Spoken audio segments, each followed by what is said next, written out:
Thank you all for joining us for the first SICSS-Howard Mathematica New Frontiers in Research and Technology panel. This initial gathering will focus on the future of research and equity in the metaverse.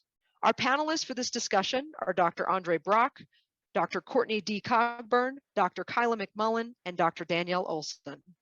You are about to hear the pre-taped lecture of one of our panelists. Thank you all for joining us for our SICSS-Howard Mathematica panel discussion with Associate Professor Kyla McMullen. I will begin by introducing our speaker.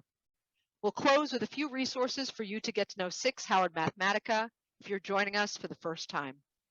Dr. Kyla McMullen earned her Bachelor of Science in Computer Science from the University of Maryland, Baltimore County, where she was also a Meyerhoff Scholar.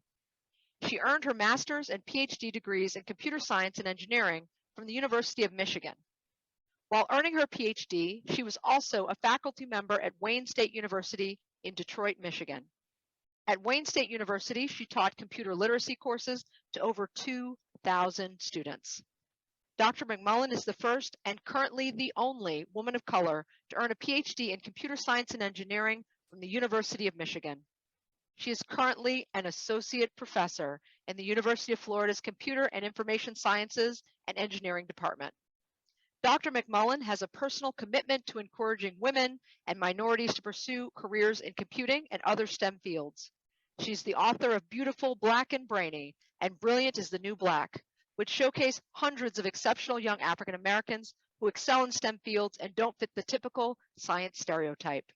Welcome. The floor is yours, Kyla. Thank you so much, Nanette. I am so excited to be here. The metaverse is something that I have all the thoughts about, and I can't wait to share them today.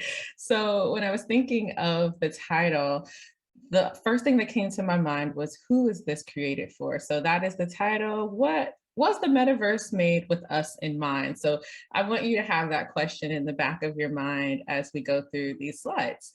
So first, if you are unfamiliar with the metaverse, it actually boasts itself as this fully functional extension of the real world that can have its own economy. And if you're wondering where the word came from, it actually did not come from Facebook, from Mark Zuckerberg. It was actually coined by Neil Stephenson in his 1992 sci-fi novel, where people were being portrayed in this alternate virtual reality where you come alive in the form of avatars. And at the time, they thought that, oh, this metaverse is a way that people can be nameless, faceless, raceless, and that it would just create this utopia society, this colorblind society where everyone's treated equally. And so over time, this idea of the metaverse has morphed itself into a digital economy where you can buy and trade things. People can create, purchase, sell things in this economy. And in theory, it's actually supposed to be an extension of our physical realities and a simulation of our physical reality. So we have headsets, we have motion sensing controllers. In some cases, you have these haptic feedback options where you're able to actually feel your interactions in the real world. There's microphones so that people can hear your actual voice. So you have this presence in this other reality. So recently, Mark Zuckerberg laid out his vision for this metaverse as this network of virtual environments. So people are able to interact with one another along with digital objects. So he says that, or he believes that the metaverse is going to touch every single product that Facebook, or now called Meta, that they build. So this metaverse thing, if you're unfamiliar with it, you should definitely be familiar with it because it's slated to have a pretty interesting impact on society. So let's start talking about equity in this metaverse first. So the textbook definition of equity is this justice according to natural law, freedom from bias or favoritism. So that is something that, makes me laugh a bit because how do we attempt to create this virtual world that has equity, that's free from bias, when we don't have that in the actual world?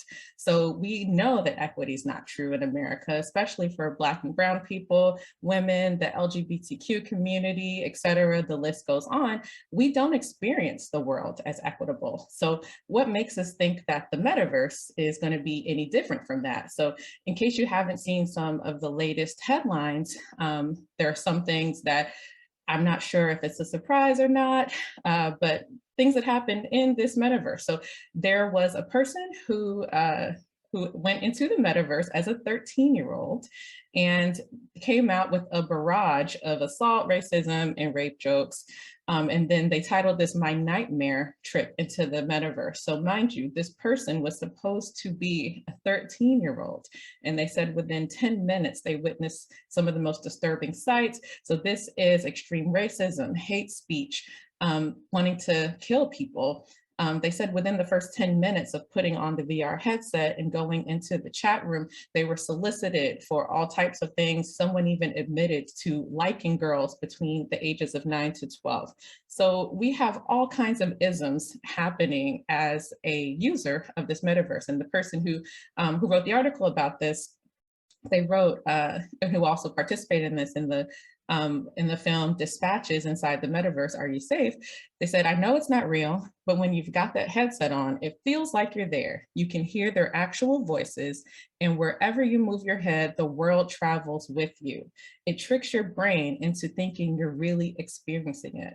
You forget it's not real. It's just so intimidating." So let's back up and think about VR. The whole purpose of VR is for you to experience this different world visually as well as sonically. So you are fully immersed inside of this environment, and your brain gets tricked into thinking that you're actually in this place. And some of the things that show us this is, I'm sure you've seen online videos of people who are playing games in virtual reality, and then they just neglect the actual space around them because they are trained to think that they are in the virtual space, and they'll run into a wall or trip over something or run too far in one direction.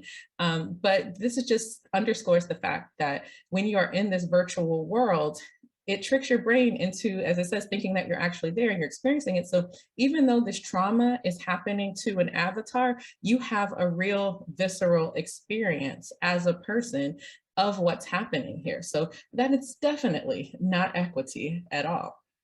The next is sexual harassment. There have been a number of cases here. There was one that happened this week where there was another researcher who experienced sexual harassment in the metaverse, and that they even had like the rumble pack sort of a vibration on. And so they said they could actually, feel their attackers and hear their voices. And even though this is not the exact same as being assaulted or violated in the real world, you still have this experience, this very visceral experience. And so in the same exposition here, this person says that that this breaks down the wall between reality and virtual behavior. If they're so cool and calm about sexually assaulting people online, and if it's something they keep doing and getting away with, what's stopping them from doing it in the real world? So what she's asking here is, why do we assume that people who get emboldened by their virtual behavior, they're getting to act out a lot of the things that they wish they could do without consequence in the real world? So are we on a slippery slope where a person may get even emboldened to do this in the real world? So I won't offer any suggestions here, but my money is on yes, because of what we've seen with technology and communications, and how oftentimes when there is some mass tragic event, there usually is a history of that person having a history of negative offenses online. So some may argue that this can embolden people. So we also have to think about what we're empowering in this metaverse. So another non-equitable piece that is being enforced is that white is right. So this graph that's on the left side, it shows the price demographics of avatars, and this is just for males. And over time, you can see that the price of all the avatars are increasing. However, if you are darker, your price went down. So this was a report by Bloomberg, and it says these price discrepancies are partly explained by the lack of diversity among the investors who favor these status assets. It's a demographic that skews mostly male and mostly white. So female CryptoPunks and those with darker skin colorings tend to sell for less than avatars with male traits or with fair skin. So what that's telling us is that the image of whiteness, not even actually being white, the image of whiteness is more valuable than the image of being male and being a woman. So this is, data that you can pull right here. Like, it's literally right in our face. We're just experiencing the exact same microcosms of America and the real world in the virtual world. We're bringing the same stuff there. And one of the reasons I believe that this happens is because there is some perceived safety in anonymity. So I like to call them keyboard warriors, internet gangsters, people who say things online that they would not say in the real world. So there was another researcher who was an actual Facebook employee who reported not having a good time in the social VR app called Rec Room on the Oculus Quest headset. And someone used a racial slur, and even the employee that worked at the place that makes this could not report this bigot, but they mentioned they were unable to identify the person's username. So if there's so much anonymity that people can do whatever they want to do without consequence, without fear of repercussion. And even a person who works at the place where this is made can't figure out who is attacking them. We have a problem. Like, there should not be as much anonymity in this virtual world. You should be able to identify people, and oftentimes people will record their sessions, but if you did not record your session, then it's impossible to know what happened. So the quote here from Smith is that the issue of harassment in VR is a huge one. There's going to be a whole new art form of how to harass people that are about plausible deniability. So you can say, yeah, I was there, but how do you know it was me? So Smith tried to figure out who harassed her so she could file this report. And it was tough because there were multiple voices that were happening at the same time. So you already know in the real world, when you have multiple voices coming at you, it's really hard to distinguish what's coming from where. Since she didn't record the match, it was impossible to look for a username. So they're trying to look into ways that people can report users who violate, these clear rules, but it's a cumbersome process, and many say that it actually deters them from filing a report. So there is some work on the back end to try to institute some sort of reverse recording, where perhaps they are recording the entire time, but dropping it after a certain point if there is no issue. So they are trying to create some solutions for this issue, but it is still not exactly there. So this behavior is actually noticed in the research. There's a paper called Refugees Are Not Welcome, Digital Racism, Online Placemaking, and very long title. But the whole point here is this sentence here, that anonymity, instantaneity, and the global nature of the internet makes it an ideal tool for extremists and hate mongers in their aims to promote hate and racism, which is compounded by the difficulties in policing such activities as the internet remains largely unregulated. So in layman's terms, because you cannot figure out who it is, the people who have the most extreme views, who have the most hate, they're able to keep perpetuating this trait because no one can catch them. It's so difficult to police them, and the internet is the wild, wild west. So think about this. Was this created with us in mind? So when things remain unpoliced and unregulated, it's awfully minoritized populations who suffer because of it. So in this, I guess the take home, which was what my central thought was thinking about, what I would talk about, is that we're basically trying to create a new society that has the old society's problems. And you can't propose a new society without addressing the problems of the old society. And another issue too is to reflect on who actually controls the metaverse. I like to watch The Wire. They have a saying, follow the money. So whenever something's happening, you can't figure out why, follow the money. Who has the most to gain? And also, once you figure out who has the most to gain, in the example of Meta, they definitely have the most to gain because they're putting all their chips down on this metaverse. What is their historical reputation for championing equity? So I'll give you a spoiler alert. They have an extremely poor relationship with Black users, particularly Black women. And one example is seen here on the right of the slide.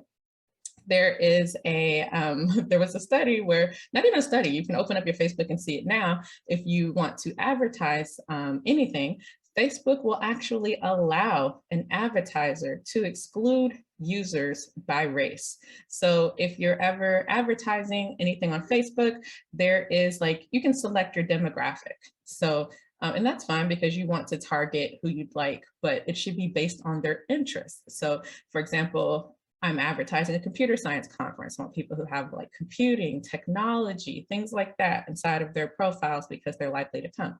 So you can talk about their behaviors, their interests, but remember, none of us ever put in our ethnicity, any sort of ethnic affinity in Facebook, but they have algorithms that can try to predict what your ethnic affinity is. So if you look at the bottom half of this slide here, so let's say that I'm advertising a house, I can try to advertise to people who have specific behaviors like, oh, I'm likely to move, and my additional interest is buying a house, being a first-time house buyer, house hunting.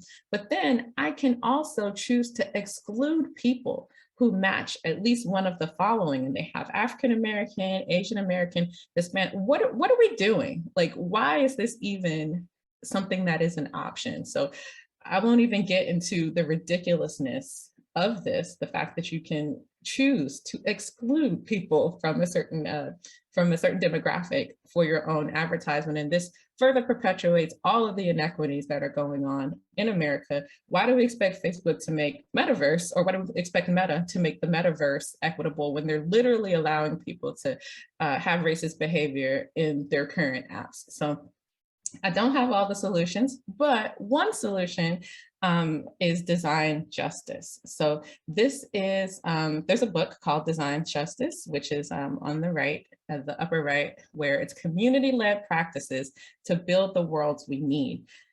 And it's very obvious that the people who are at Meta, the people who are building these metaverse environments, they are not thinking about the world. They're thinking about themselves, perhaps their friends. And they are typically male and white. So their friends are likely male and white, just that's what statistics say. And they're not thinking about people who are not themselves.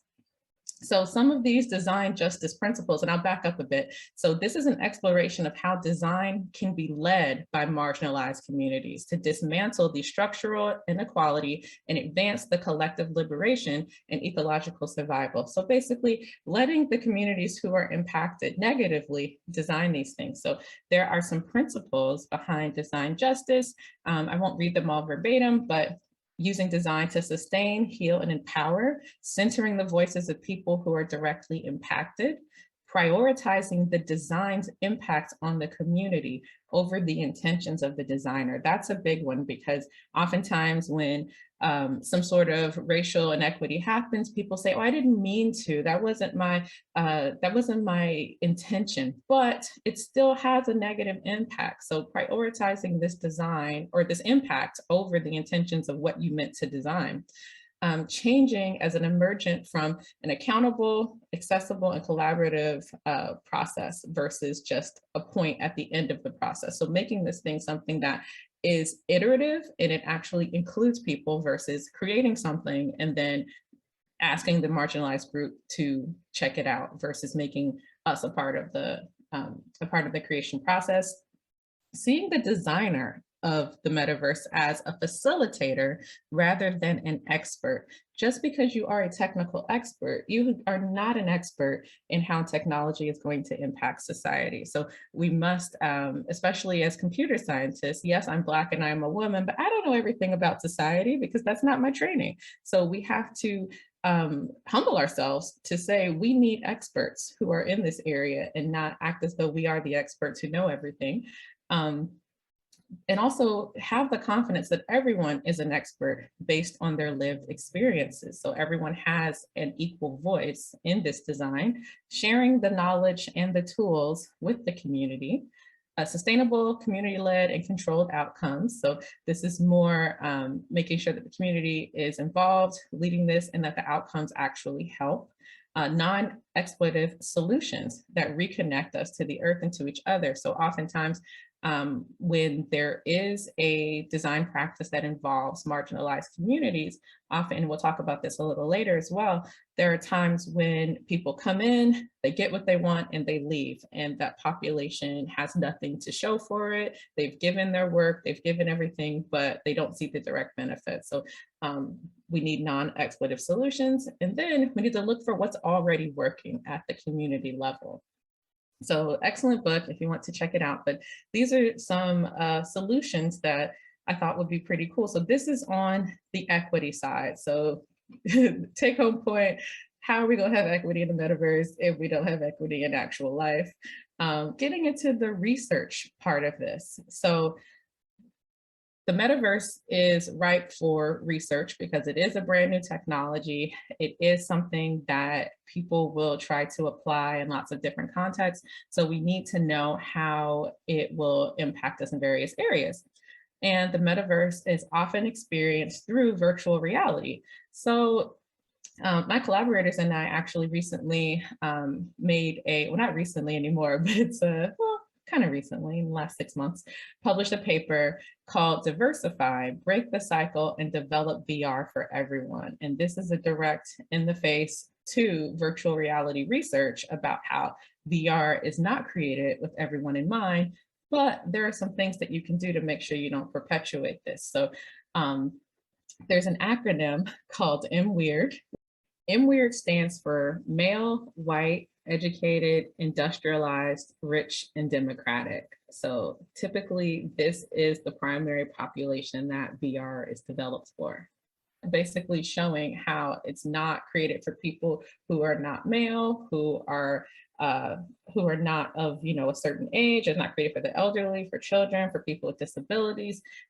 So this shows this cycle where the research and design decisions may disproportionately dissuade non-MWEIRD people from effectively using VR due to the VR research and development primarily focusing on this one small niche population.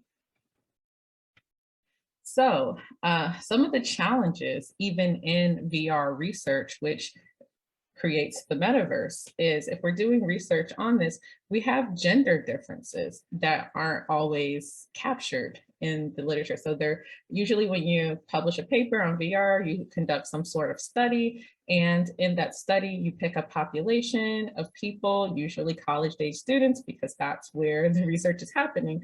But oftentimes there aren't a high enough contingency of women, of people of different race, cultures, and ethnicities, people of different ages with different abilities, and also people who are neurodiverse. So we have all of these population differences, and we know that you know, there are gender effects. For example, women experience simulator sickness a lot more than men. So that's this feeling of just being, getting queasy, almost as though like you're on a boat when you are getting nauseous in VR, and that has something to do with the coordination between the eyes and the ears and the world changing, and your physical body changing, and the cues about the world changing, and there being a mismatch. But women experience that a lot more than men. The handheld trackers aren't always built for women's hands.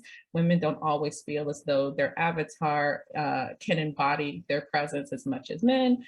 There's cultural differences in research behavior. If you look at the paper, there's some different research studies where they think that they're seeing an effect because of, oh, you know, people don't do this, or men don't do this, or women don't do this, but it's actually, you know, in that culture, women are taught not to do that. So it's not that they can't, it's just that that's something that's a function of the culture. So age is another huge one.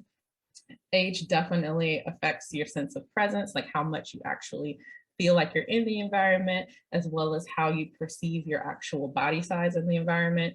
in general, VR is not accessible for people with disabilities. We're just, and for a number of reasons that I won't belabor.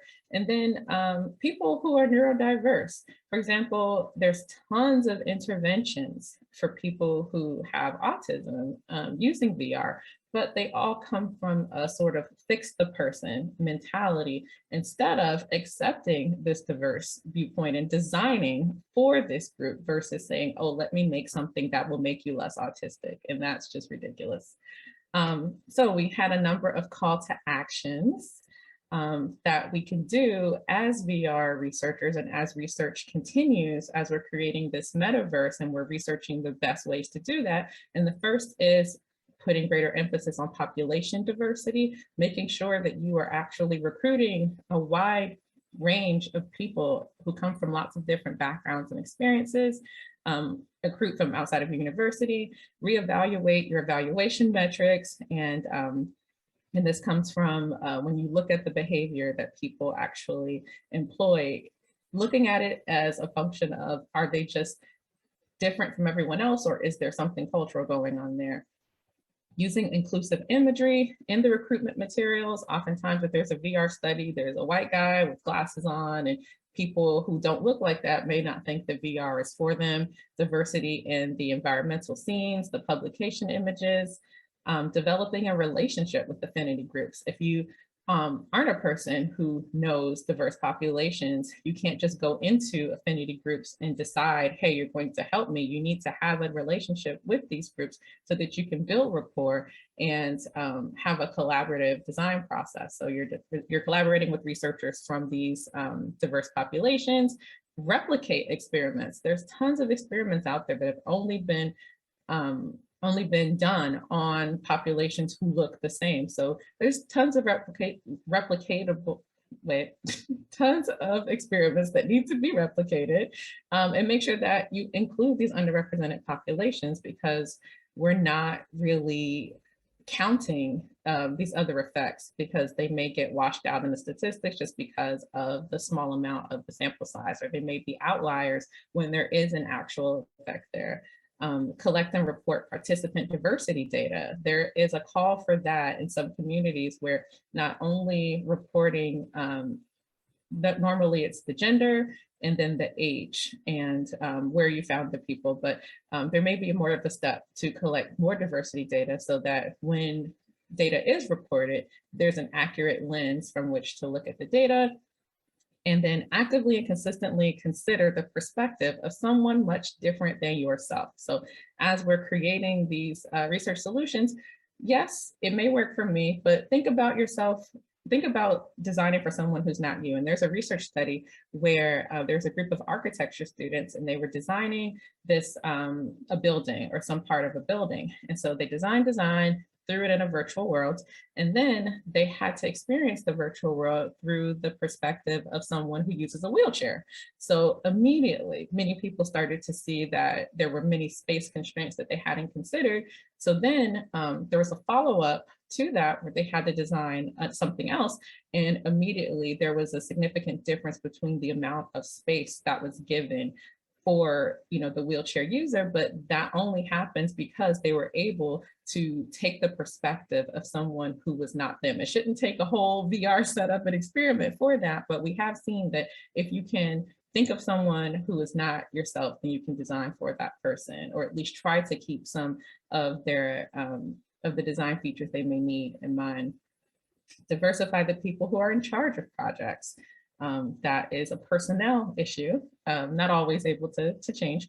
And the last is to continually engage in professional development that's focused on diversity. So just because you've done all these other call to action things, that doesn't mean that you still get it. So take an actionable, a conscious effort to make sure that you understand the actual, the processes that are at play, the issues surrounding diversity, especially I've seen, you know, people who don't come from America, who aren't familiar with all of the underlying social, economic, everything issues here. You need to have, if you're going to engage a diverse population and design for everyone, you need to actually understand diversity. So yeah, so with that, I will close. And this is my contact information if you are interested in continuing the conversation. My website, my email, my Twitter is Dr._Kyla, shameless plug, Modern Figures Podcast. Thank you.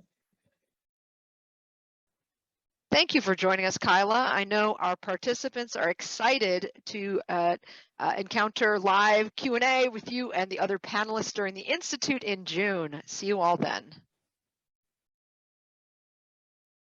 Thank you all for watching. For more information on SICSS-Howard Mathematica, visit our website, follow us on social media, and join our email list.